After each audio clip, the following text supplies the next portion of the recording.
We are activating your unique self-discovery one show at a time.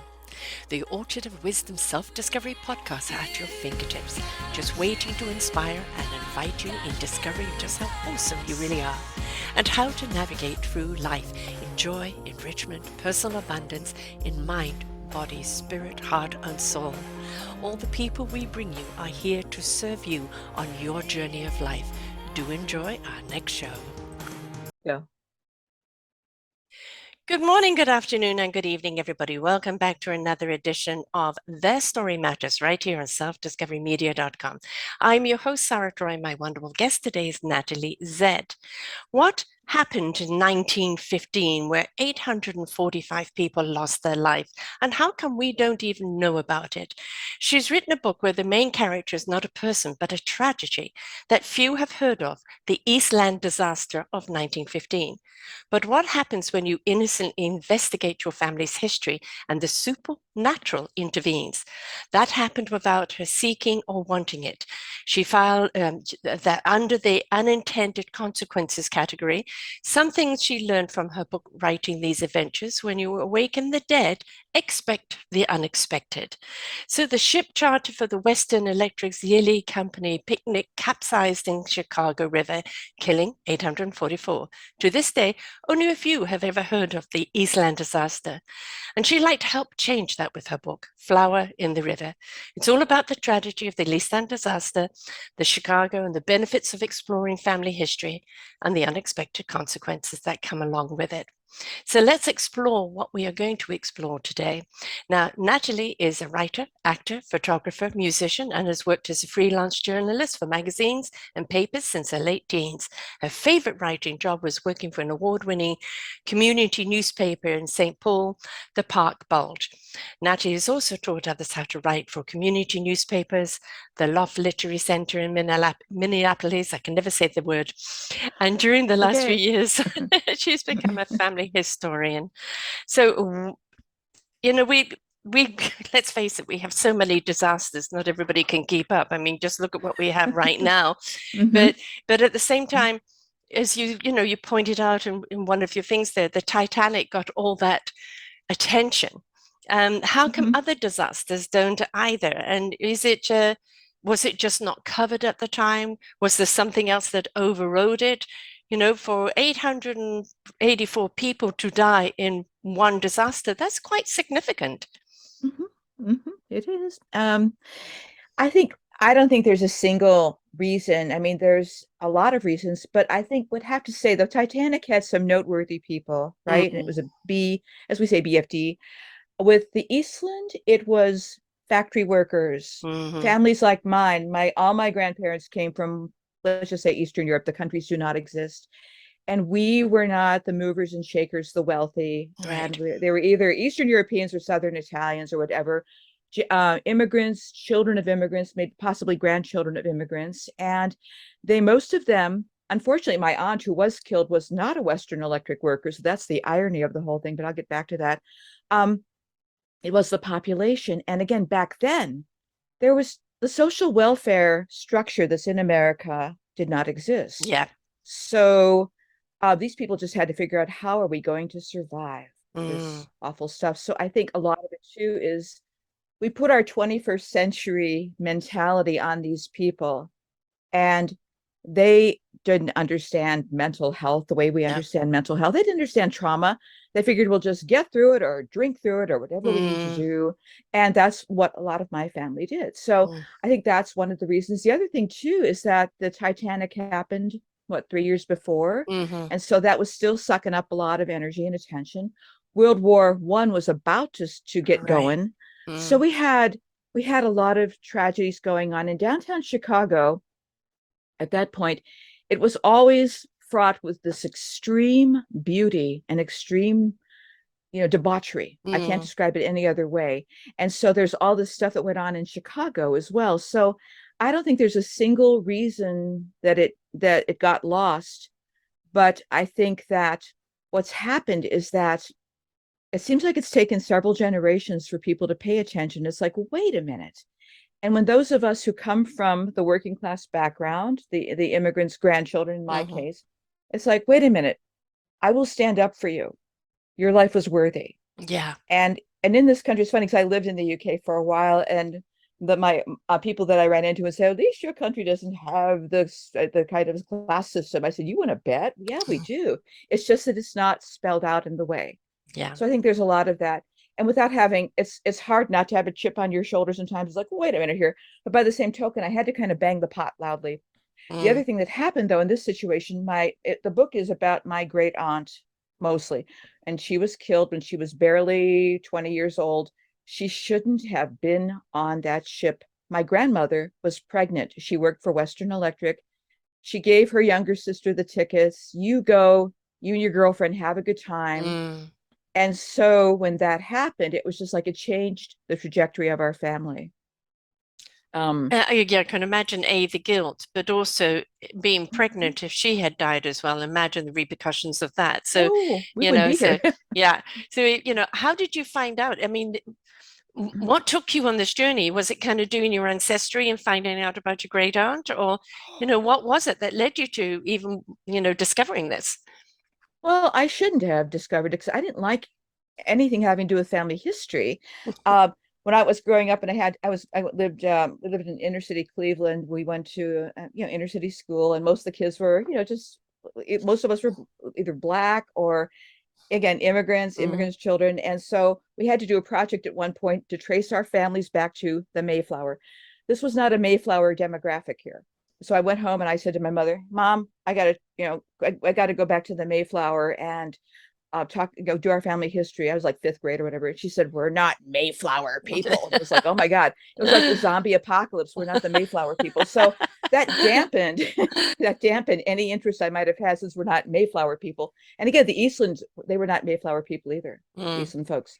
So that snobbery that exists in this culture, it's still carried through. mhm. So I think that's a lot of it. And I also think too that with with me, I wasn't interested. I moved up to the Twin Cities from I was born in Johnstown, Pennsylvania, another site of another disaster. It's a theme in our family, by the way. We're kind of like, we are the people that you don't want to get on a plane with. But so there was that, then we don't.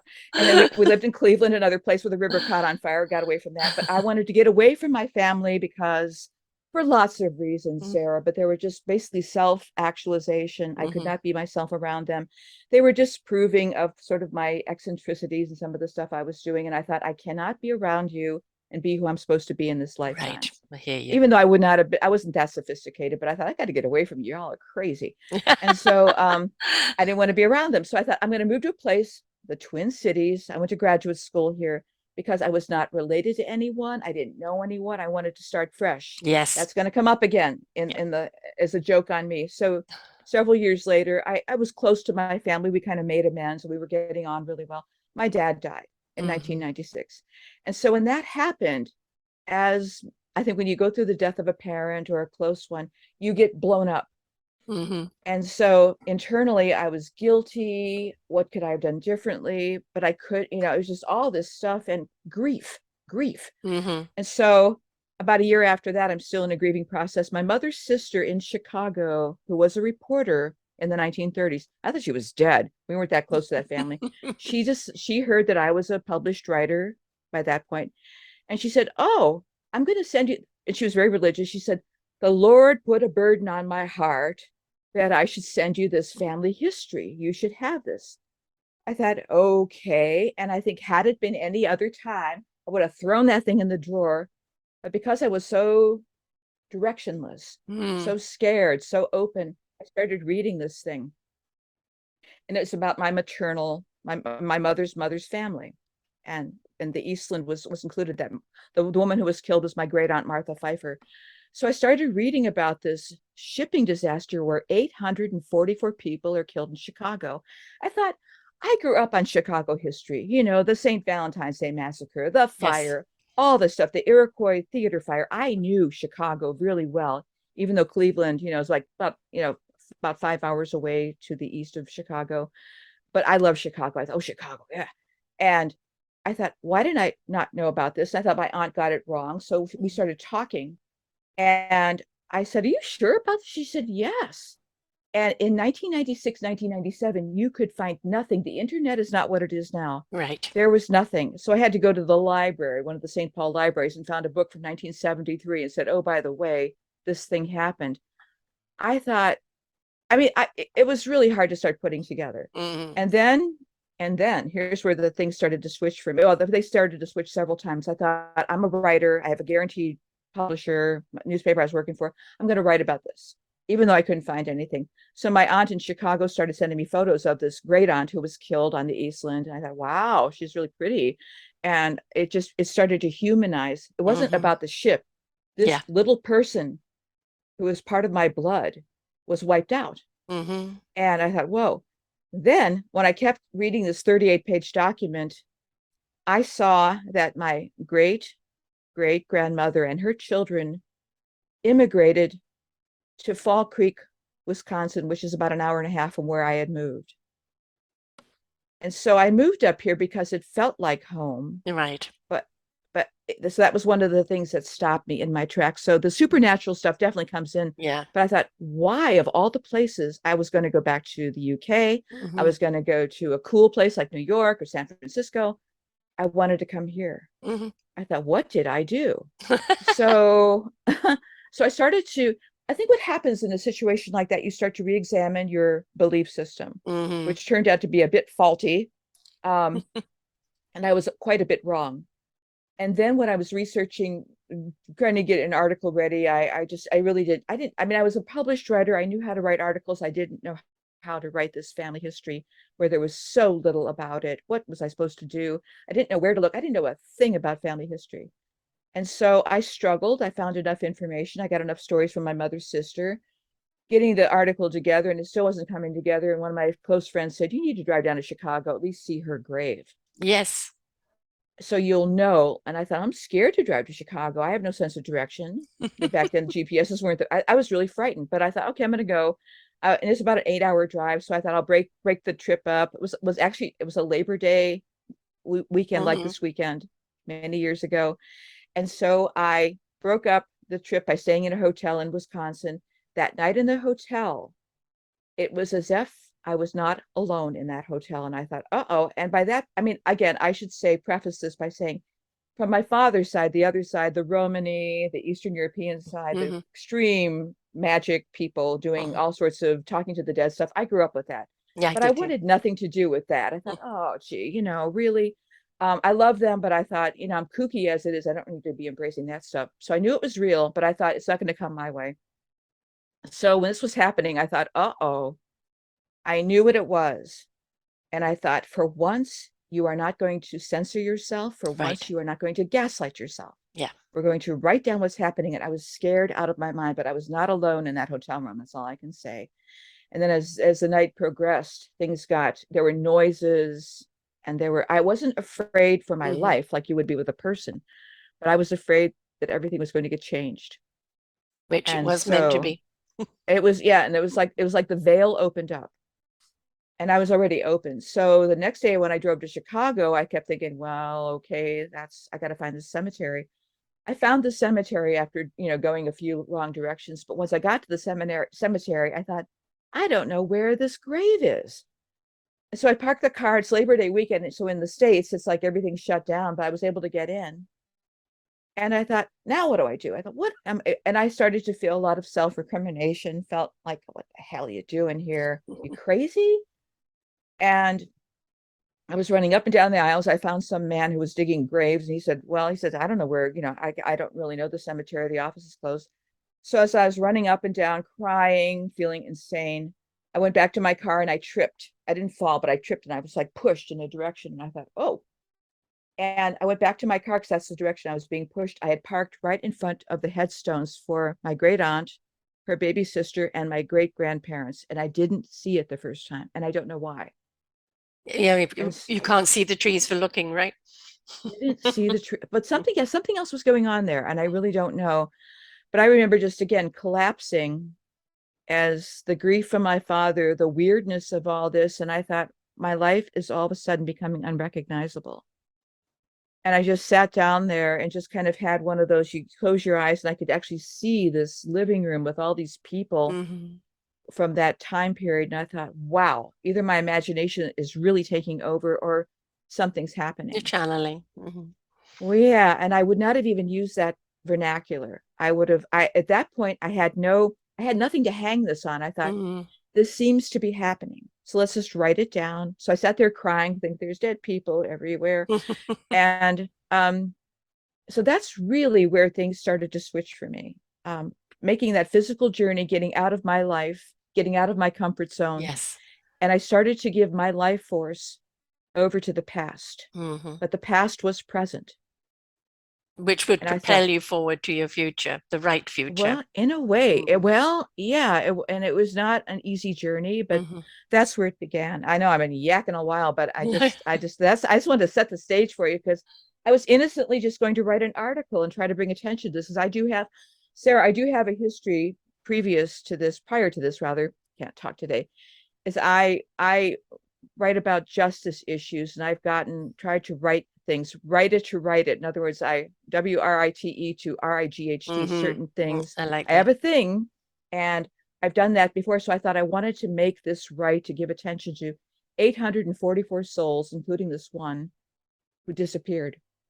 It's not just them disappearing, it's the ricochet ripple effect that it has on all the people left behind. Yeah, you're looking at one. Yeah. Yeah. And so that's how it started. But I should also say too, the sister, my grandmother, who identified, who gave Martha the tickets, identified her body at the morgue. By the way, the morgue is located at Oprah Winfrey Studios. Oh, Yeah. really? Yes, ma'am. So that's another thing. So it's just like there's a lot of weirdness about this story. Like I couldn't make this up if I tried. Hmm. Um, but some then my grandmother left Chicago, left her husband. My great grandmother helped pushed him over a ledge and he died. That's another story that I didn't put in the book because the book is weird as it is. Yeah, we have a really funky family. So yeah, little Prussian great grandmother decided, he was doing things to my grandmother, and Mm. so she decided to send him along to eternity. But anyway, so Did you she, get my away with grandmother, it? well, I don't know. That's another thing I cannot. It was an accident, Sarah. Right. But I've heard other stories. But Uh-huh. this family is like, again, I couldn't make these people up. But she returned to Johnstown, Pennsylvania, which is where the family originally immigrated to, married my grandfather, had my mother, and when my mother was 3, my grandmother died, her heart shattered. Hmm. So the history was lost. My Yeah. mom's in Johnstown, Pennsylvania, and no contact, very little contact with the older siblings. There were 2 older siblings, my Aunt Pearl, who gave me the story, and her older brother in Chicago, but they were adults or near adults by the time my mother was born. So the story should have ended, and it almost did. Mm. No, So that's, I respect the fact that you took the journey to not only, kind of in memory of your great great aunt, but in memory of all those that were lost, because like right now, there's 33 million people displaced in Pakistan, and how many lives yes, lost and still lives to yes. be lost. And it's like, when do we count? And it's everybody deserves to be counted, everybody deserves to be recognized. They're I not like just that. clumped together, as victims of a disaster. They all had Yes. lives, they all have a ripple effect out of the loss of their lives, and it's like, we should respect those that have lived Mm. before us, because even if they died tragically, they still had an impact on life while they were here. Mm. That's beautiful. I like that. That's true. And I think for me, I think sometimes Sarah, people approach things like, well, the Titanic, they glorify Hmm. the thing, and the Eastland. It's like Stephen King could write a thing about it because they basically, that thing is evil. I mean, they kept it going. They recommissioned it, and it was like a training vessel for the Illinois uh, Naval Reserve, I think. Might be wrong about that, but it's like, my God, that thing is just. It was already that ship already had problems, and they knew about that. And what they did with the ship is they loaded it with concrete to repair some of the patches. They overloaded it with lifeboats. It was like top heavy, so it was Mm. already had problems where it was listing, and so it was a known problem. And then it tipped over in the Chicago River. So in other words, that thing in and of itself, I didn't want to glorify that thing, though that thing did set off the Yes. events. And had Yes. it not been for that thing, I wouldn't have a book. So Right. I have a grudging acknowledgement of the fact that this happened. But by the same token, it's this little life that never really took off that I felt like I needed to acknowledge and reach my hand across. It's like, I'll be there. Yeah. And I know you'll be there. I'll acknowledge you. You are Yes. acknowledged. Yeah. Yes. Okay. Thank you. How old was she when she died? She would have been 20 if she'd made it to November. She died July 24th, Mm. 1915. She was just 19. So right at She the, was, the yeah. beginning of her life and, Hmm. love and possibilities and everything else. And it's like, Yes. yeah, That's it. And there were yeah. so many like that. Most of them were young Mm-hmm. men, mostly young women. Mm-hmm. Entire families were killed. Mm-hmm. I guess there were so many. They didn't have enough caskets. They didn't have enough sashes. They didn't have enough undertakers Right. for 844 people. And I mean, So even retrieving the bodies. I mean, that was a mess. Yeah, yes, that yes, I was a can mess. imagine. I mean, what happened to Yes. the ship? Did it capsize? What happened? That, It basically like an egg. Somebody said who was there at the dock said it was like an egg that kind of turns over. It went back and forth. It had listing problems, meaning that it would go sway back and forth. mm, And it was known. It was crafted. It was basically crafted by somebody that only had done cargo ships. right. And so it wasn't designed to really hold that many people, but they jammed. I think it was only supposed to hold about 1,000, but they fixed it in such a way where they had 2,500 people or so aboard. So it shouldn't have had that many. And I guess when people got on board, some of them went down to steerage because it was raining. Others were on the top. And it was just like, back and forth, back Imbalance. and forth. Mm-hmm. And then the Chicago River was a murky, smelly, awful mess. So when they tipped, the people at the bottom where my great aunt was, they were crushed. And then on top they were thrown into the river. And then people who were watching this thing take, this was the first ship, there were like I think 5 ships that were supposed to go to, they were supposed to go to Chicago through the Lake Michigan, which is across from you're in Chicago River, becomes Lake Michigan, take Lake Michigan over to Michigan City in Indiana. There was a big playground, Indiana Dunes, it's called. So there was, I think it was maybe not even a 3-hour tour to do Gilligan's Island, but not very long. And that was their picnic. They'd had them Mm. before. So all these people were saying goodbye whenever, and it was just like chaos. They were throwing things into the river to try to help them, and they ended up hitting them on the heads and Uh, drowning them further. People were grabbing each other, right. and And there pulling was each other down. Yes. and the boy that I featured on Instagram as well as on LinkedIn, where I saw that you went, was Reggie Bowles. Reggie was there. He was kind of a bad boy, but was stripped down to his trunks. He dived into the Mm. river where the divers would not go, and he swam to the hull and he was pulling people out. I think he pulled out about 35 bodies, Wow. and he kept wanting to go. And he was like, I think he was about 18. Mm-hmm. So he was pulled. So there were these people that rose to the occasion. Others that Yes. watched. Right. It's So like people filming, something instead of doing something about it. yes, Yeah. exactly. And There obviously, was a if there were around photographer. 2,500 there, that means obviously there were a lot of survivors. Um, Yes, I mean, did survivors. the boat rectify itself, or how come they survived and others didn't? By luck, I suppose. I mean, you Mm, end up in the river. I mean, sometimes you were able to grab onto something. Some people were able to pull people right. out. Some could actually swim to their freedom. So Well, it you've was got like to a bear in combination mind of the things. women's skirts and things like this would not be very They were way conducive down. to swimming, right? It would weigh them down. Yeah. They were way down, and Mm, there's a really nice documentary, and I have it on my website too, that the Chicago Public Radio, or I'm sorry, Public TV featured about the Eastland, a reenactment where you could see mm, people just sinking. So some were able to survive. Some, I think, were on top, were thrown in the water. They might have gotten pulled out early. yeah. I did meet, descendants of those who did survive, but again, the people that I did meet, they they said that those who survived, whether it was their mother or grandmother, they weren't right after No. that. How can you be? No, you There's can't. the survival's guilt, and there's why did this happen in the first place? And sometimes, Mm-hmm. as you said, it's whole families completely lost. Who's there going to Well, carry wiped it out, on? Yeah, wiped exactly. out. Yes. Yeah. Um, So it was a horrible thing. it's disasters are going to happen that are nature made, right? Yes. And Yes. that is Mm-hmm. catastrophic in its place. But when it's man made, Mm-hmm. it's like, where is the accountability, right? Oh, yeah. And There never was there was any. any? No. Not really. In As this far day as and I age, know, they there was would, none. but Mm-hmm. where is it? I saw the other day something that happened 50 years ago, and the descendants are getting some money now for Yeah. the suffering, but it was 50 years ago. So the people that actually were affected We're didn't get suffering. Yeah. anything. Yeah. They got Anyway, nothing. yeah. They got a bit of money from the Red Cross, and there was like Eastland Disaster Society. That's what they said in the records. Whether I don't think my grandmother or great grandmother and the remaining siblings, if my great grandfather had died by then, I don't think they got a ton of money. But again, the money's not going to bring her No, back. no. And so she was one of the main supports of the family after Ah, her father died. She was a servant for Judge Stelk, who was a fairly notorious judge in Chicago. hmm. And so again, they were not poor, but they certainly were not wealthy. And Right. so they just my grandmother, again, she got out of Chicago as soon as she could, a few years after that. But I think that the nightmare followed her. Yeah.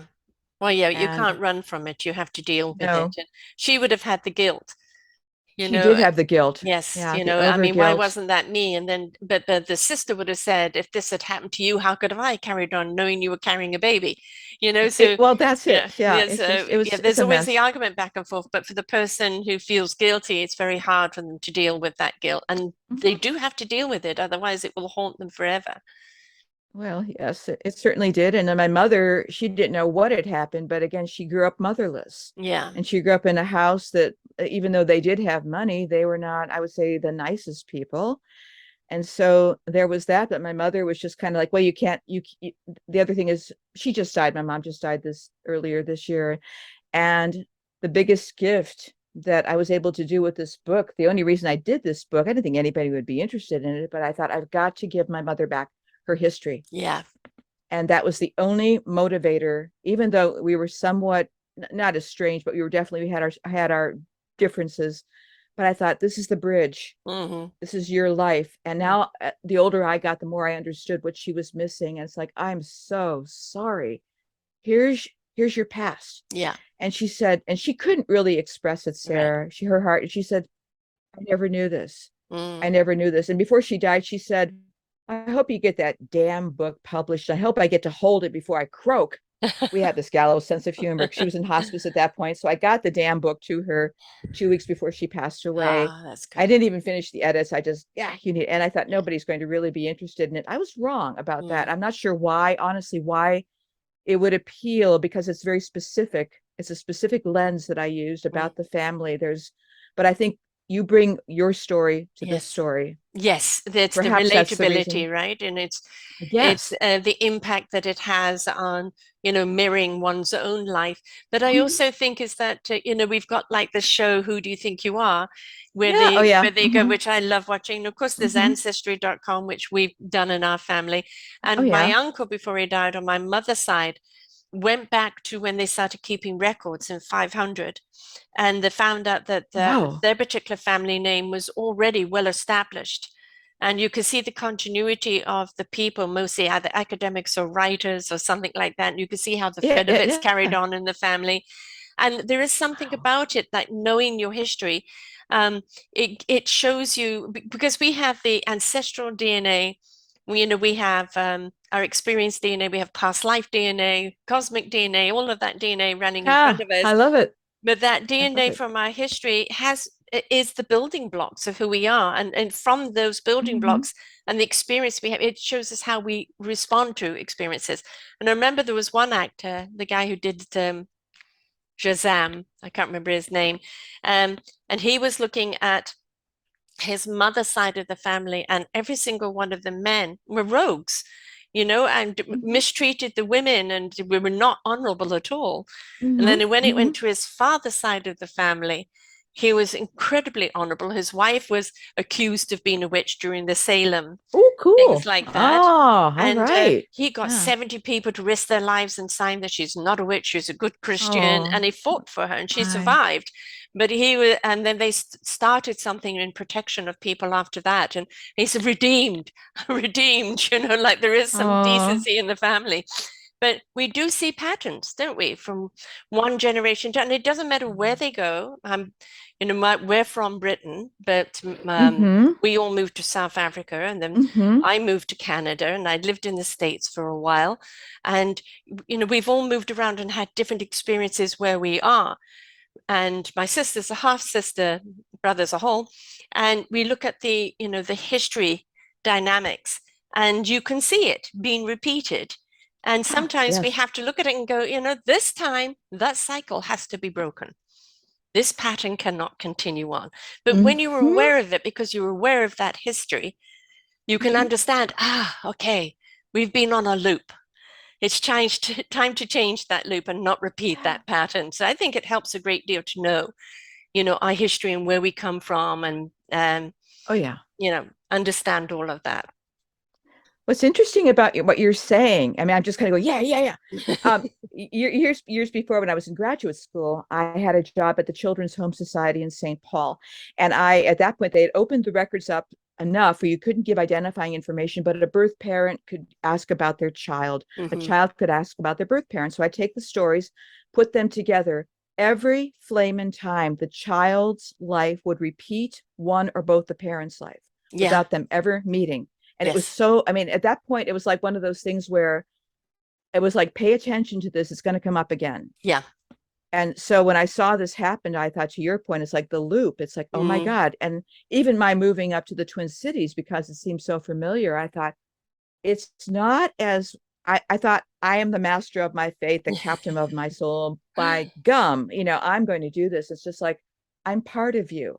I can certainly break certain things. I can certainly talk about certain things and heal, like my mother's heart before she passed away, for sure. And my dad's, similarly has some awful tragedies. I come from a tragic bunch, I really Mm-hmm. do. And but by the same token, it's like, I don't have to be blindsided. I think that's what you were Yes. talking about. It's like, let's Yes. put it in front. This is what happened. I'm going to try to make it right. I'm going to make a safe spot for people to talk about their history. And I always, always, always encourage people to do as you've done. Mm.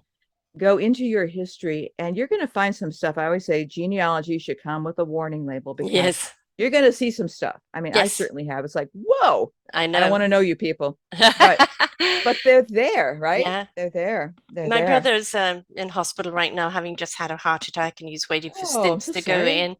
And he lives a very healthy lifestyle. He walks all the Good. time.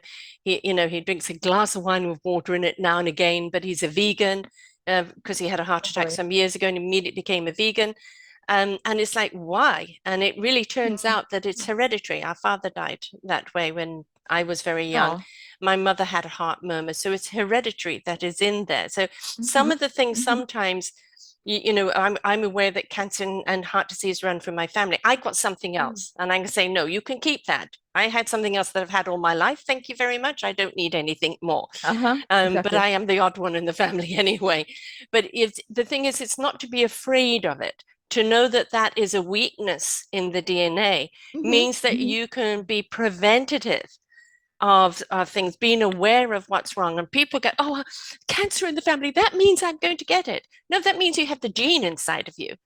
But it Mm-hmm. doesn't mean automatically you're going to get it. And now you're aware of it. You know what to do to protect yourself, because there's so many ways you can protect yourself from cancer. And it doesn't mean you have to be a victim of it. It's the same where you see abuse in a family, and Mm-hmm. that pattern again. Mm-hmm. And, Mm-hmm. you always think, as a person, I will never do that to my children. And then they end up doing it to their children unknowingly, because it is that pattern of what they know. And I think the more you know, the Mm-hmm. more you can go, okay, that Mm-hmm. doesn't work. Let's change that. Mm-hmm. I'm Let's I'm going to be change very that. cognizant of what I'm going to do here. So I think it's Oh very yeah. important that we do know our historical DNA, our physical DNA. But for me, I take it further, where we need to know our past life DNA, which isn't necessary to do with your family DNA. What you've been in past lives, because we carry that over with us as well. Mm-hmm. And very often, it's that meaningful purpose that we're meant to live. Mm-hmm. What we're meant to do here. And if we haven't done it in a past life, we're going to keep coming back until we do it and we can ascend to a higher plane. So there's a lot to it, an awful lot to Mm-hmm. it. Yeah. And breaking the cycle, I think, of things is even of the tragedy. Why does tragedy keep hitting this family? Mm-hmm. Are Mm-hmm. they on a certain note of frequency that the tragedy is attracted to? And, do they need to raise that frequency so that it bypasses them? Mm. You're very deep, Sarah. The thing I was thinking about too is that there's a certain, I mean, we've been through the Johnstown flood. I had a great aunt that was in that thing, of course, and that was where about 2,000 some people, 3,000 perhaps. I'm messing up my numbers, but a lot of people were killed in Johnstown in 1889 Mm-hmm. when the very wealthy people up above in the hills did not prepare a dam and it kept raining. Yes. And it came down and just basically again wiped out Wiped out, much of washed the farm. everybody out. Mm-hmm. Yeah, washed it, but they came back to work several days later and they kept going. So it's one of those kinds of things where I am proud to be from that place because of the Yes. fact that the theme for the centenary years ago was the triumph of the human spirit. Mm-hmm. It's like we'll get back to work, we will keep doing it, and we will stand as a witness Yes. to all these. Yes, we're in the wrong place at the wrong time. I realize that. But by the same token, it's just like, in a sense, what is tragedy? And has the tragedy, I think knowing what happened to my family has given me much greater compassion Yes. and depth. Somebody comes to me, I just listen. I can walk with them. I can't prescribe anything. I Mm-hmm. don't do my confirmation bias. It's like, okay, I'll be with you. I understand what it's like to have your whole family disrupted. Yeah. And the ironic thing, when I did my own DNA test a few years ago, I found out that our family, speaking of tragedy, we are related, distantly related to Tsar Nicholas, Mm-hmm. the lucky Tsar Romanov family Right. Right. of the Russian Revolution. Yeah. So I said, Yeah. my one of my nephews said, "We're snake bit, are we?" I said, "Yeah, in a way. But it's one of those things where, okay, these are the cards I've been given. I'm going to play them." And that's the thing. But Mm. I think one of the things that we can look at is in any tragedy or in any family Mhm. is how did they pick themselves up and carry on? Yes. How do we And carry on? very often Mhm. they didn't have time for post-traumatic stress or the trauma. And Oh, and of no, not course at all. that's, I know with my dad, he died at 45. I know a great Oh, deal of that was from the war. Post-traumatic stress, not dealing with anything, not oh, talking yes, about yes, yes, yes, anything, yes. working with a brother who he hated, and Oh, all of that wow. came out in drink rather than in dealing Hmm. with it because it was Hmm. just not fashionable to deal with it back then, right? It's just not No, something we no. did.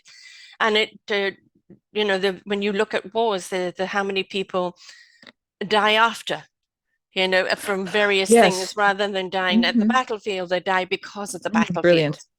And I interview a Hmm. great deal of many veterans, and what I love about them, because I'm very anti-war, Uh-huh. is the fact that they saw something they needed to heal that was not being provided, so they provide it themselves. And they create wonderful Hmm. organizations to help other veterans or Hmm. anybody I going love through it. post-traumatic stress. And I mean, Mm. they discovered something else about themselves through this. They didn't give in. They fought, and they thought, okay, this is going to help me. If it helped me, it's going to help others. So I'm going to create. And they've created some wonderful platforms to help other Hmm. veterans or people just going through post-traumatic stress, because they're a wonderful example of it. So we are so resilient. And if we could look at anything that happens to us like, that sucked, don't want to repeat that, No. but where, I have come out of it stronger. I've come out Yeah. of it Yeah. with more courage. I've come out of it with more wisdom. And I have the power Mhm. to take this in a different direction or to do something with it, because nothing happens to us for no reason. It happens for a reason. Yeah. I think part of it is, I put it this way. I'm not sure about the reason stuff, but I am sure that we are creatures who make meaning. Yes, And I think for me, I try to make meaning because should this have happened to our family? Absolutely, flamin' not. right. Was it right? No, it was avoidable or whatever. Did it hurt us? It hurt It us. was incompetence And and greed. yes, and then on my father's side, my grandfather was, as many of those Eastern European immigrants were, worked in the mines in Mm-hmm. a very bad mining accident that Mm. damaged his leg to the point where the gangrene, they just scraped the gangrene off and Oh, scraped it off. He was in such pain that he tried to hang himself once. My oh. father found him and rescued him as a little boy, and then he finally succeeded, if you want to call that success. Mm-hmm. And so that followed my father's family all the way down the road. So my father and my mother finally come together. They were supposed to come together. They're both missing parents. Mm. And then the meaning that I have made out of this is like, okay, we're going to take this and we're going to talk about it. For one thing, the Yes, biggest thing that they never did, let's talk about it. they didn't talk No, about it. And I think there that, was a like your shame dad, thing yeah, to them. that was a It's like, shame thing, especially suicide. what? Yeah, Why? yeah, I mean, exactly. yes, you were made to do some horrific things in the war that you wouldn't Hmm. want to do. Yes, you Yes. saw some things that no human being should see. But you can't have the silent death. And that Yes. silent death is Yes. the withdrawal until it manifests in forms of cancer or heart or depression or whatever. Whatever. Um, Yeah. and it's a lot of it is, I mean, when you think about what human beings do to other human beings, is Hmm. diabolical, and how It's any diabolical. human being Yeah. can do that to another human being. And yet we go send, our loved ones off to war to be the hero, Hmm. and then they get to do all these things and they come back and they go, I am no hero. All right, Yeah. I'm now having Yeah. to try and live with myself. And anybody that goes through a tragedy or any form of trauma that is disrupting their lives to such an extent it creates loss, whether it's loss of somebody or loss of a way of life, Hmm. insecurity because you can't trust people anymore. Oh yeah. It's going to Mhm. have that effect, and we need to listen, we need to learn, we need to support. Yes, ma'am. And I think as you're talking with your lovely accent, I was thinking about one of the books that really, series of books that got me through the early part of the pandemic, the Maisie Dobbs series by Jacqueline Winspear. And she is the one that really gave me deep insight into how Great Britain was affected by World War One. Mm-hmm. I had no idea. The casualty clearinghouse, the Yes. nurses, the whatever. And it's just like, it was graphic, it was still Mm. hopeful. And Maisie Dobbs, of course, I don't know if you've read the books, but she's just such an incredible character who shines through but stumbles along the way. But I thought I didn't know that, and I never look at Britain the same as I had done prior Mm-hmm. to that. It's like, oh my gosh, they shall not grow old. Right. That song, And right? the thing that you saw there too was, the royal family right down there Mm-hmm. amongst the rubble, right down there helping the people. Yeah. They became the people's people rather than, in their bunker somewhere. I'm just kind of, looking at the world right now. You look at the Ukraine leader, Oh and yes. he was a comedian I playing the know, piano Jewish with comedian. I penises or love it. something. Yes. And Yeah. here he is, and the way he stepped up, the way he's fought back, the Yeah. way he's actually told other countries, he's never shied away from pretty well begging, It's help wonderful. us, help us, help us, and not given up. And he's become such a leader. Now, can you imagine Mr. Orange doing that? Sorry. I'm sorry.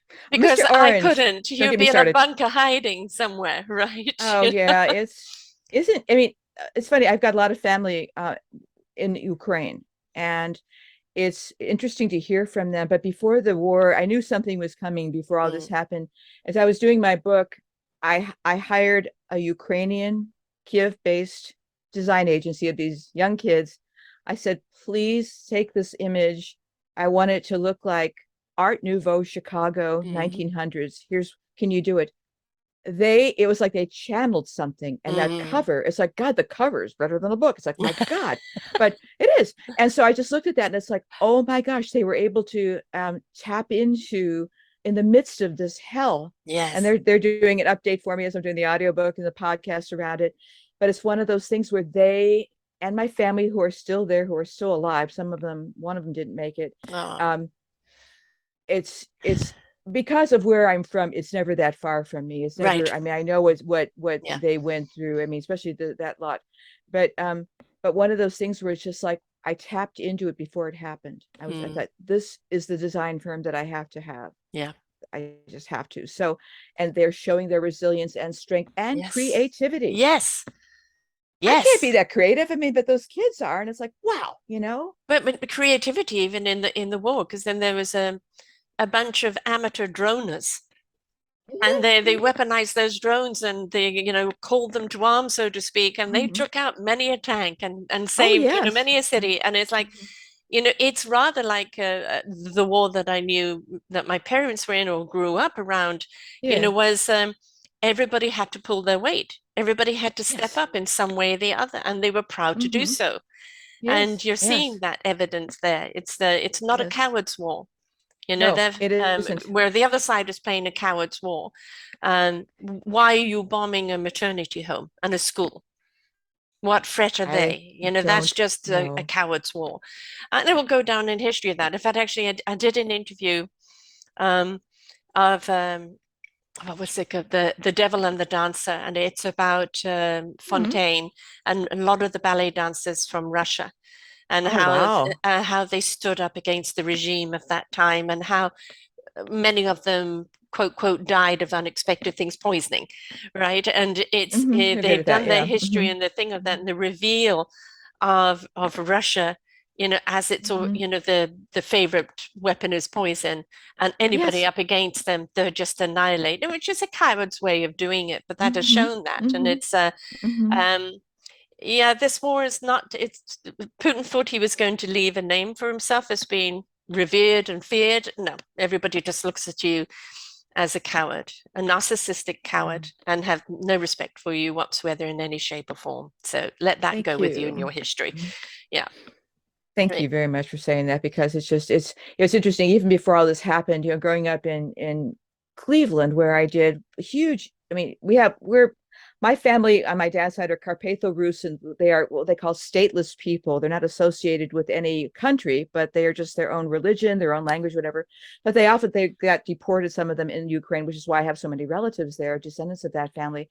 But there's always been this extreme active. It's not nostalgia.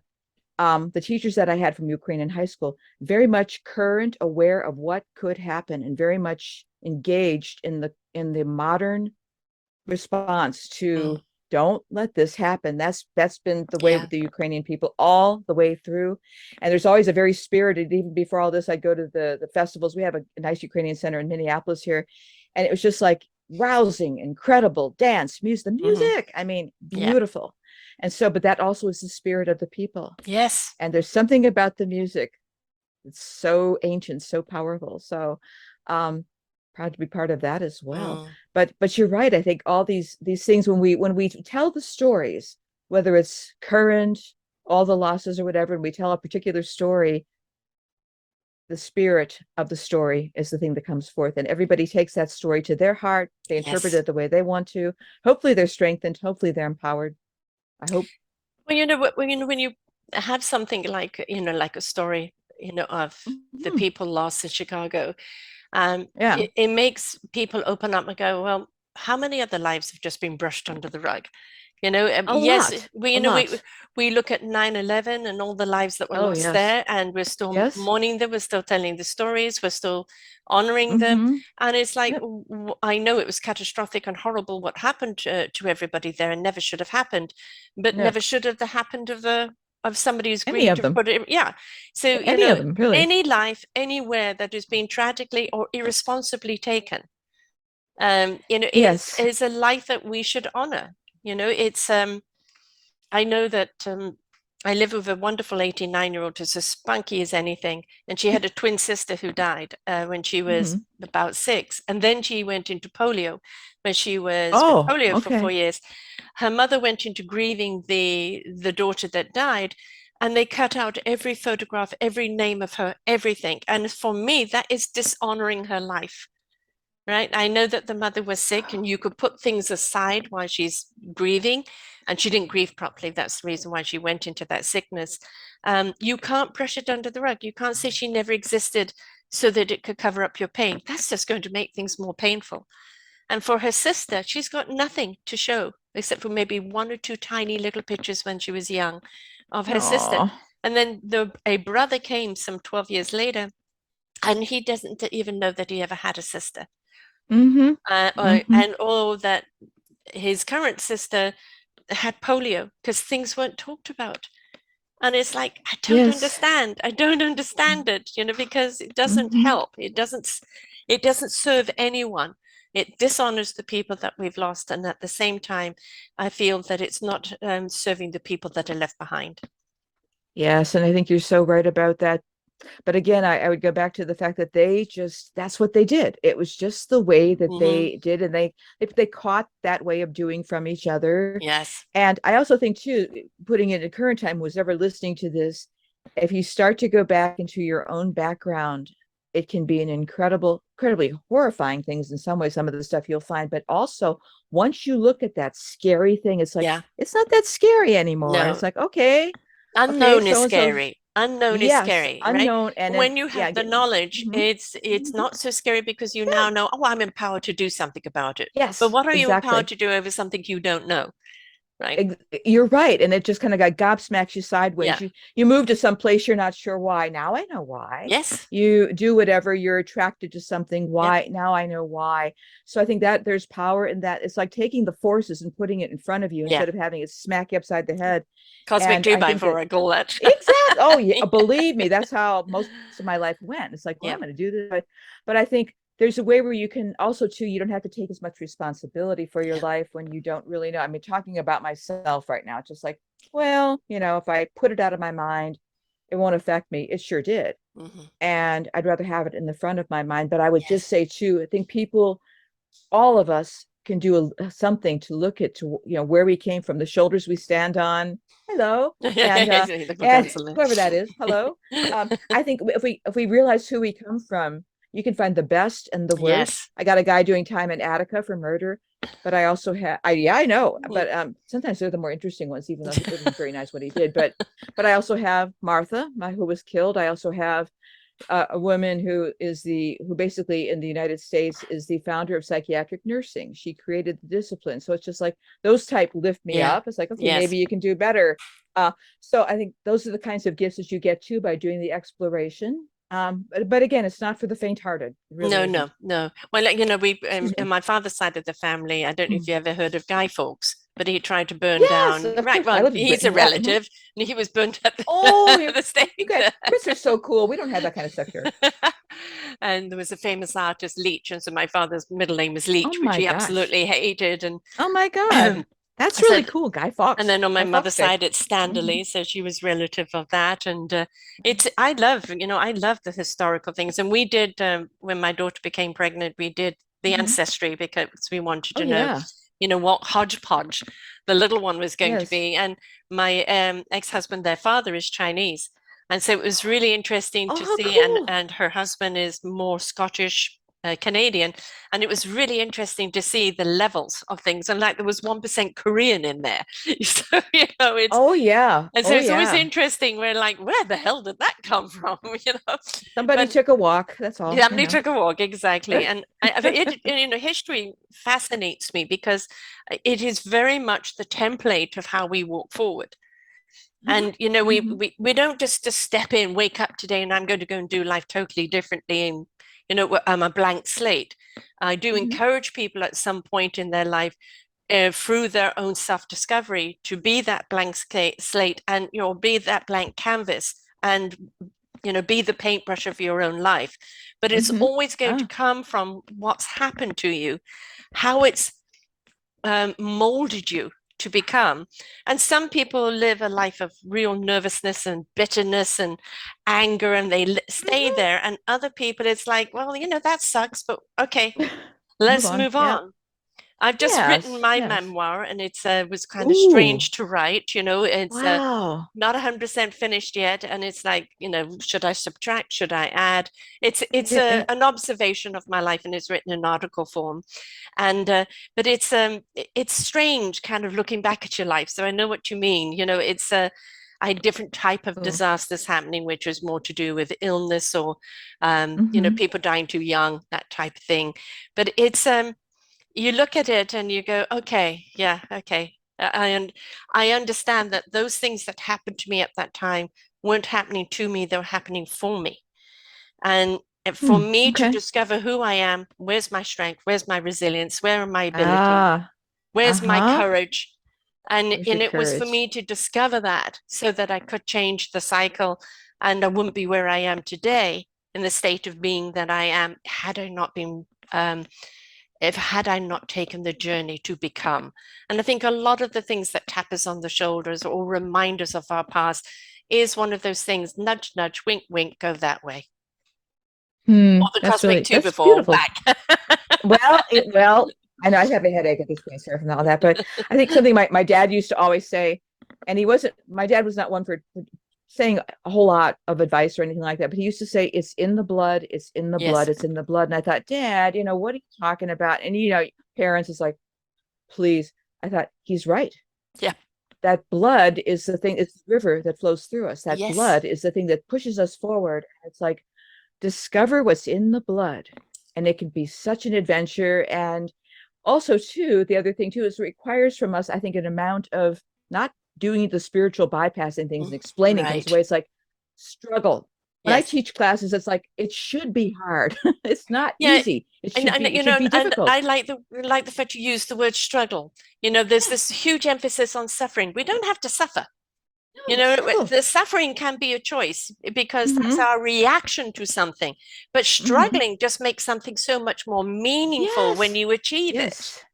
Yes. And there's a pride too, I think, in Yes. yourself when you realize I got through this. And Mm, even if you didn't get through it well, I mean, I think, there's certain things it's just like, sorry, I'm not at my best today. But yes. by the same token, you have a vision out there of what you Yeah. will be, and you have the strength of a community and the honesty by being able, as you said, to talk about these things. Yeah. And you find the right people are drawn to you, and the Yes. others, well, go away. We don't Yeah. Well, want you because there. you've raised that frequency, and you Yes. know, we are around like waved people. So Yes. when Like wave people think people. the same way, so if you're around people who are negative, well, what's going to be? You're going to come out negatively.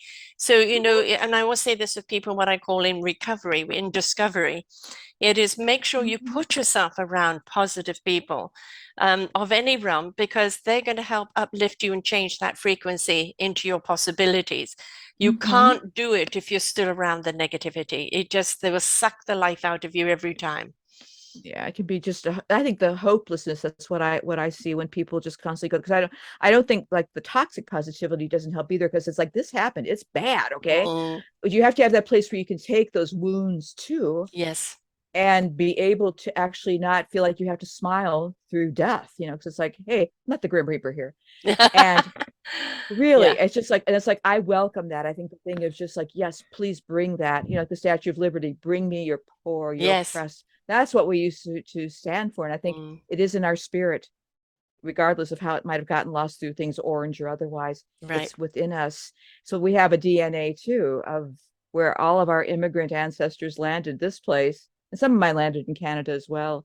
And Yes. Swaziland in South Africa. These are, yeah, Yes. I know. Isn't that funny? Yes. But it's Yes. just like, but we all carry that. So I think what you're saying is really exciting, because it's just Mm. like, yeah. And do you think, let me interview you, because that's what I'm used to doing. Do you think, do you think, what hope do you have with all of the things we've talked about, with everything? What hope do you have that we can do at this moment to raise the frequency, to raise the vibrations? What do you Well, think? podcasts for a start, I think are a wonderful Yes. way of getting, you know, the message out and the Mm-hmm. how out and the why out. Mm-hmm. But also, Mm-hmm. I think that there is a massive calling Mm-hmm. from powers beyond that is there's an urgency for us to turn up our volume to go up to this higher Mm-hmm. frequency. And I think why we're seeing so much discord in the world, planetary and with people, so much Mm-hmm. hate, so much righteousness, etc., in the name of God. No, God is love. God isn't hate. So I don't know which God you were, speaking to. The reason why they're like that is a wonderful Celtic rune called Haglas, and Haglas is disruption.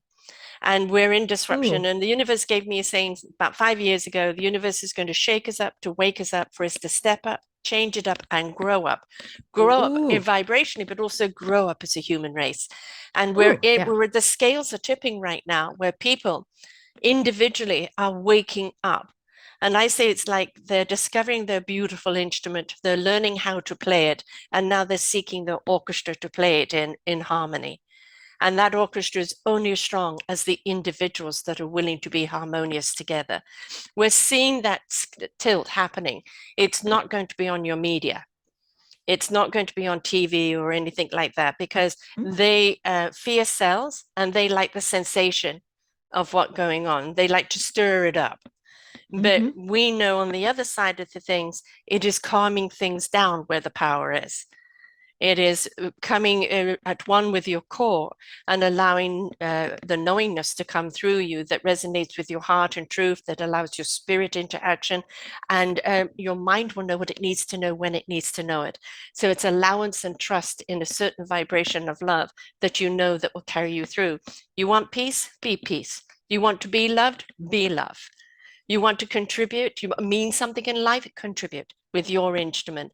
We're seeing more and more people stepping into that one way or the other, but the media isn't on that. It's over there. And I don't mind, because the more we tip that scale, when the media finally catches up, they won't be able to do anything to stop it. They couldn't do anything to stop it now. When people are awakening, they're awakening. They know I'm not going back there. But we're in transition right now still. So we're in disruption. And before you have clarity, you have to have disruption. That's how I I like see it. that. I think that's really, again, as you were talking, you make me think about other things. When all this was happening, when I was first doing this discovery, this was before 9/11, right? Mm-hmm. I thought, why is a dead person seemingly to come back to be my buddy or whatever this is, whatever. I brought her back from Chicago and she's been with me ever since. It's like, what is this?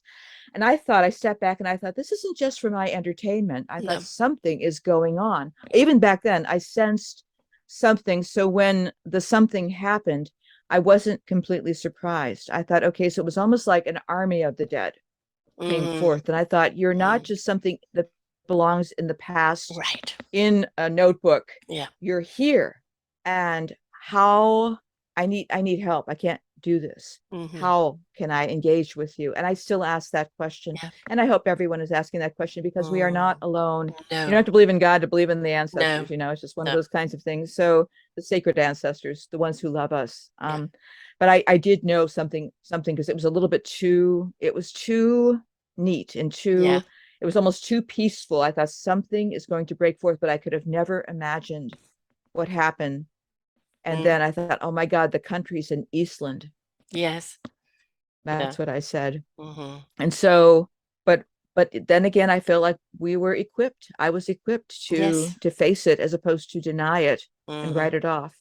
So we can't escape that in this life. There's just no way that I can't even look in the past and go any place without some kind of disaster, a flood or a tipped over ship or whatever. Or, the Tsar being shot in the head and his family. But by the same token, it's just like, what do I do with that? And I don't have an easy answer. I don't have a glib answer for that. But I just ask. Part of it with this journey is asking better questions, not getting answers. And the right questions. And the right questions of yes. as I said, nothing happens by chance. There is a piece of the puzzle that will make the whole picture. And you awakening to this story, you awakening to your history, you awakening to your purpose now, being open to hear past, present, and future, no matter where we're at, because we're just in a vessel, human vessel, spirit having a human existence. Once this vessel goes, the spirit will continue on. Right? Or choose another vessel, or maybe it will stay up into the other ether. And very often your earthbounders, those that have chosen to stay, is because they have unfinished business and they need to be the awakeners, or they need to be the storytellers to put people on another track, because their story is important, right? And so you've got the earthbounders that don't realize they're dead and they want to body snatch. Been through that, not fun. But it's the other side of it, or the ghosts aren't there to scare you the bejeebies out of you. Yes, if you don't protect yourself, it does happen. I was dabbling way too much without protection. But they're there to show you something that you need to know for your journey, but also to finish their journey. Yes, I would agree with you on that 110%. And I do think too, it's like, as I tell people, it's just like, you have to use discernment, whether living or dead. It's just like, don't invite everybody in, right? Yes. And I think that white light yourself. Just discretion is like, there's narcissists and they die, but it's like, but I think I'm always, to this day, I'm more afraid of the living than the dead. The dead really don't scare me, only because having grown up with that on my dad's side, they were always bringing somebody into the living room, throwing things around. It's like, well, but really the discernment, the maturity that's just required of us, the ability to not be carried away, just like, wait a minute, let's apply our other side of our head too, and just say, what is this? And then to not engage in just easy answers. Right. Well, if you step into the human fear of it, you'll be afraid of every message. Yes. right? If you step into the cosmic energy of it, you will Mm-hmm. know when you Mm-hmm. need to be afraid because you'll recognize that fear, and that Yes, fear you is there will. for a You will. reason, right? Mm-hmm. It's Mm-hmm. not an hysterical fear that's been imposed upon No, you. This is a it's genuine a fear good that you fear. know how to Mm-hmm. recognize. And, Mm-hmm. unless you're willing to be open to receive, and not everybody's going to see dead people, not everybody's going to get Mm-mm. each one of us is channeled something that is our instrument to use. And I it can like be that. very, very Mm-hmm. different to the next person. Mm-hmm. But when we put the whole orchestra together, then we understand why each instrument needed to be different, because that's where the harmony is. That's beautiful. That's very poetic. It's like we're all future dead people. Yes. And the other thing too is that how do we become that ancestor? Like I want to become that ancestor that my great aunt was, so I Mm, can continue to give inspiration to somebody 100 years from now. yes. What steps do I need to take in this life Yeah. to become that? And I think because I'm aware that once it ends for me, it doesn't necessarily end for me Right. because Exactly. everything will go on some form. Like you've already said that much more poetically than I have, but I think by the same token, it's just like there's this awareness, this gravitas Hmm. that what do we do and have fun doing it too, Yeah. by the way. I mean, it can be really kind of and just laugh at some of the stuff too, because it's like it really is kind of crazy, but in a good way, I think We too. want, our future people to Yeah. look back on us and go, oh, what an interesting life, or look what they Good did, or character. look where Mm-hmm. they went. Mm-hmm. We all want our lives to be meaningful. Yes. We want a human meaningfulness, that we really Mm-hmm. did accomplish something as a human Yeah. being. Mm-hmm. And then there's a cosmic meaningness, which is energetically, what did I learn? Yes. What plane am I on now? Yes. But none Yes. of that is going to be achieved if you're going to dictate, doubt, or fear. Mm-hmm. You have to allow. You Mm-hmm. have to be I willing, think I agree with you. Mm-hmm. allow, and let Yeah. it open up. Because when you do that, that's when the truth can kind of really come to you. And I think it's very important. We Mm-hmm. we have so much static in the world. Find a Mm-hmm. way, in whatever way it is, whether it's meditation, go for a walk in nature, music, or whatever it is, to shut out the static and open up that channel and say, I'm ready and willing to receive in white light and truth. And Yeah. that way, whatever comes to you, and I've been this my whole life, where I would tell people something and they go, how do you know that? Way beyond my intellect. Can you Mm-hmm. repeat that? Mm-hmm. No. Mm-hmm. It came out. For you to know, what you do with it is what you do with it. I'm a kid. I don't know what I just said. Right. So Uh-huh. that's how I've been for Uh-huh. my life. And it's Uh-huh. because Agree. that channel was there. And when we allow Hmm. those channels to open, there's people that have written beautiful conduit books. There's allowing Yes. the channel. There's people that have gone in directions they never thought they would ever go in, like yourself, Yeah. Yeah. right? Yeah. Because Yeah. you allowed yourself to be inquisitive and take the journey and allow that knowledge and allow them to come forth to give you that knowledge. And for both of us, probably too, we've given our life force Hmm. over to that as well. And it's just like it's a good kind of return on an investment. It's just It like instead is. of just me, it's like, okay, I'll let you have it. Yes. Let's join the community of whoever the souls. Yeah. And for someone who's basically not a believer, it's just like I'm kind of almost all in, almost. Hmm. So yeah, yeah. Yeah, I So couldn't help but it, because I was it. For me, it was mhm. the other side of, how the hell do I become a human? That Yeah, was there my are some that struggle. have that awareness. Yeah, Because you there's did a pretty always, good job. Yeah. yeah, I went through the process. Um, Yes, you did. as human beings, we constantly put pressure on ourselves. You talked about the Mm. hierarchy, like the Titanic, and up Uh-huh. in Yeah. the Hmm. Hamptons or whatever, and we look at Uh-huh. all of that, and it's like it's an illusion, because even though they may have money and power, they're just as screwed up Mm. as we are. We were all They screwed go up. through, Yeah. Yeah. they all they Hmm. all go through struggles. The struggles happen to be just a little bit different, and this divide that we put upon each other, I'm Hmm. only worthy if I am rich, or if I am popular, if I've Yes. got so many Yes. likes or followers. Oh, yes. Oh, And yes, it's ma'am. like, Hmm. no, no, absolutely not. When you live Yeah. from the inside out, from the very core of you, you will understand your enrichment and abundance. That's where it really lies. It's not an exterior thing at all. And I think we're much happier when we get there, because we can just be. Can just be. Well said. Well said. So, do you have any other stories coming out? Or have you Well, been enticed to move in another direction? oh, it's funny you should ask. I think actually doing the narration is actually letting it live again, since I Mm. didn't have time to actually finish the edits. There's a few things I was like, maybe I need to fix that, but nothing major. The story still holds intact. Hmm. I'm getting letters from people, one of my close friends who gave it to her dad before he passed away. And I think for me, hearing that story, that how much the book meant to him, Yeah. how it hope it gave to him. I didn't write, I mean, I thought nobody's going to be interested in this. Well, I'm glad I was wrong. I don't Yes. have perspective. I'm still mourning my own mother. So I'm in Right. a fog in some ways. Yes. I'm not there, but I acknowledge and I honor my grief. And I think just being with grief again, Hmm. helping, not helping, but walking with people. I don't ever want to offer advice because advice can always be criticism. Hmm. It's like, do it my way. It's like, do whatever the hell you want. Do the opposite of what I'm suggesting. I don't care. That's how I teach his writing too. It's like, do Mm. the opposite. Prove me wrong. Right. Always prove me wrong. So that's how I teach. I've been, for whatever reason, a lot of people have come to me talking about current elder abuse situations, which has Mm. nothing to do with the book. Maybe it does, though, but some outrageous situations. So I'm writing about that. Mm. I'm writing about what does it mean to become an ancestor, because I don't know. Mm. But I think the next things will reveal themselves as they always do. But right now, it's just kind of like getting the ducks in a row. The podcast I'm coming up with is just the questions people have asked me about this, Yes. like yourself. And you always, when I talk to people on podcasts or on radio shows, you all give me such ideas because I just don't have the perspective on this. I But you're literally am open to walking it in the though. fog. Well, no, Oh, but it absolutely. is it a fog or Absolutely. is it Yes, just it's a fog. a wonderful mist that you're in that allows you to A take in, mist, perhaps a mist.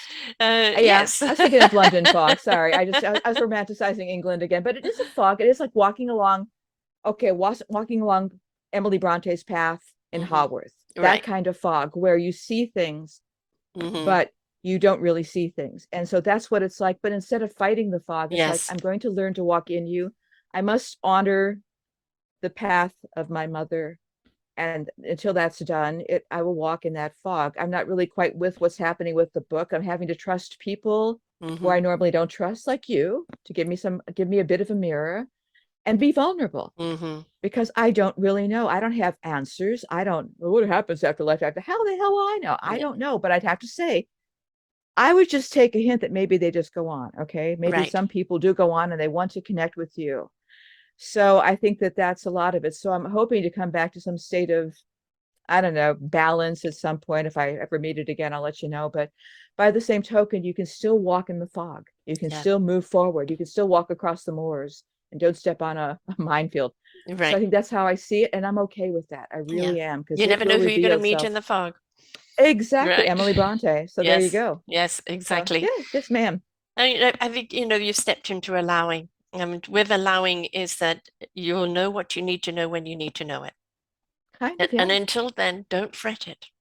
Not fretting it at Just all. I'm experience just, it. yeah. There are people, we have emotions for a reason, and those emotions are an indication of what's going on in our life at the Yes, moment. yes. Now, Mm-hmm. the thing is, spend the Mm-hmm. emotion, but don't become Mm-hmm. emotional about the emotion. Exactly. That's They're when we part of get us. stuck. Hmm. Yes, you're right. There's a spectrum of all the emotions. And again, I am Eastern European. We have all the emotions, mostly depression, but we have the other stuff too. It's like gallows humor, all these things. It's Yeah. just like I embrace you. I need you. And I think that I tap into being able to tap into the richness. I wish for your audience, anybody who's hearing that they can tap into all the layers, all the Mm, spectrum, the continuum when you need it. It's like they're weird, but they're there for you. Or right. else we would be made very differently. We'd be robotic. We're not. Oh God. Oh God. I mean, there's a lot of No. people that are the walking dead out there.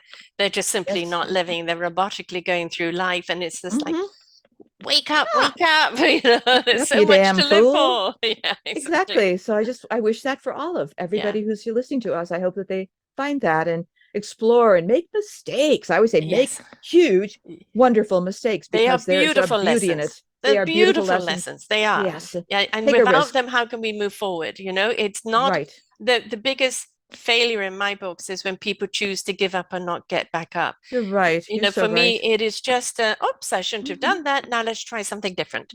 Oh, yeah. Blew that Right? up. So yeah, That exactly. didn't work. No, that, Maybe I'll yeah, try it this way, yeah, and that could be our family scene. Well, that didn't work. yeah. So it just, And it's Oops. just persistence, right? When you believe that Exactly. there is something better or there's a Hmm. different meaning behind something, then Yeah. you'll take that journey to do it, whichever, Yes. whatever happens. And sometimes it can get Correct. frustrating and despondent, Yes, of yes. course. But if Discouraging it's and if it's cry. if it's meaningful to you, you will go, okay, all right, okay, I'm clearly walking the wrong path. Show me the path Exactly. that I need to Exactly. do, and let me get out of my Constant own course. way. Yeah, Yes, yes, it's constant course correction. yeah, That's why I would say genealogy is constant course yeah. correction because you never have it, you'll never finish it, and you'll never quite get it right Right. because you weren't around in 1915. So you're just going to have to Exactly. do the best you can. Exactly. Yes, ma'am. Exactly. Or the Norman conquest, wherever you were. I don't know where you were, but Right. Yeah, wherever you are for whatever disaster, whatever family is attached to it, right? When does the podcast start?